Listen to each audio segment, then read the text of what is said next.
j'espère que tu vas bien. Aujourd'hui, Fabululu fait un quiproquo. Tu sais ce qu'est un quiproquo? Non? Alors un quiproquo, c'est quand on se trompe en prenant une personne ou une chose pour une autre, ce qui crée souvent une situation rigolote. Et dans l'histoire qui arrive, Fabululu va faire un énorme quiproquo. On va bien rigoler. Ce matin, une atmosphère étrange régnait dans la classe de Madame Adèle.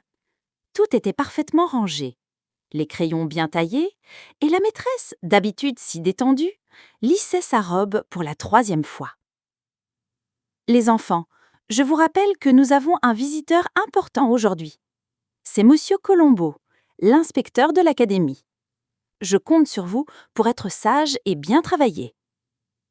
Le mot « inspecteur » tomba dans l'oreille de Fabululu comme une pierre dans l'eau. Un inspecteur?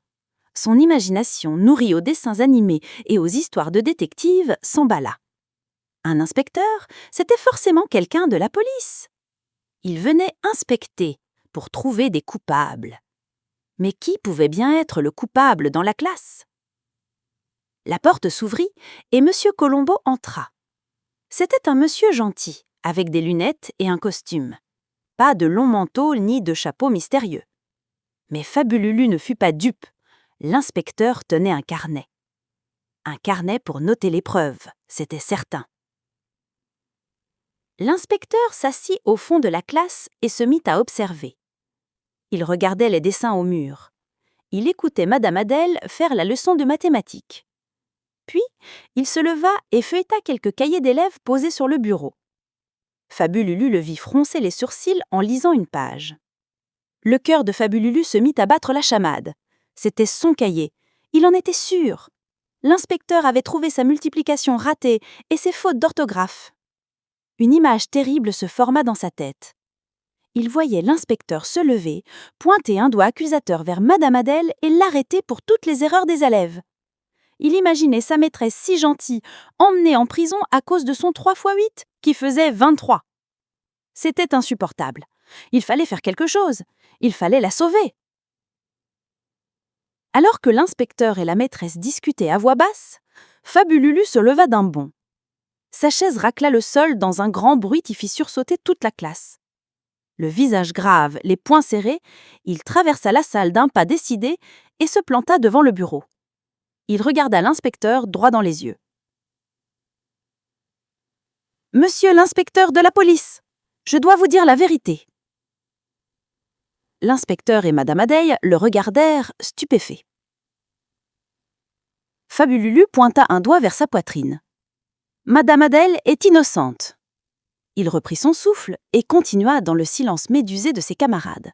« Si vous avez trouvé des fautes dans nos cahiers, des mots mal écrits ou des problèmes de maths qui sont faux, ce n'est pas de sa faute.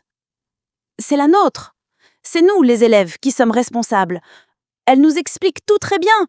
Elle est très patiente, mais des fois, nos crayons font des bêtises. » Il joignit les mains, le regard suppliant. « S'il vous plaît, monsieur l'inspecteur, elle ne doit pas aller en prison pour nos erreurs. » Un silence de cathédrale s'abattit sur la classe. L'inspecteur cligna les yeux plusieurs fois, essayant de comprendre. Il se tourna vers Madame Adèle. Le visage de la maîtresse passa par toutes les couleurs. La surprise, l'incompréhension, puis une immense vague de tendresse et enfin une envie de rire si forte qu'elle ne put la retenir. En voyant le rire de sa maîtresse, l'inspecteur comprit le quiproquo et un grand éclat de rire secoua ses épaules. Bientôt, toute la classe, comprenant la drôle de méprise de leur ami, se mit à rire aussi. C'était un rire libérateur, un rire de soleil après leur âge imaginaire de Fabululu. L'inspecteur s'approcha de Fabululu et s'accroupit pour être à sa hauteur. « N'aie pas peur, jeune homme. Je ne suis pas un inspecteur de police. Mon travail, ce n'est pas d'arrêter les maîtresses, mais de les aider à être les meilleures maîtresses du monde. Et je peux te dire une chose. » Il posa une main sur l'épaule de Fabululu. « Une maîtresse avec des élèves aussi courageux et loyaux, elle a déjà tout gagné. » Madame Adèle s'approcha et serra Fabululu dans ses bras. « Merci, mon petit chevalier. C'est la plus belle déclaration d'innocence que j'ai jamais reçue. » Fabululu, blotti contre sa maîtresse, comprit enfin sa bêtise. Il rougit un peu, mais il était surtout heureux. Il n'avait pas sauvé sa maîtresse de la prison, mais il lui avait montré, ainsi qu'à toute la classe, à quel point il l'aimait. Et ça, ce n'était pas une erreur du tout. Voilà, tu as un exemple de quiproquo. Parfois, on se fait des angoisses sans raison. Et Fabululu s'est angoissé pour rien. Alors évite de t'angoisser ou de stresser.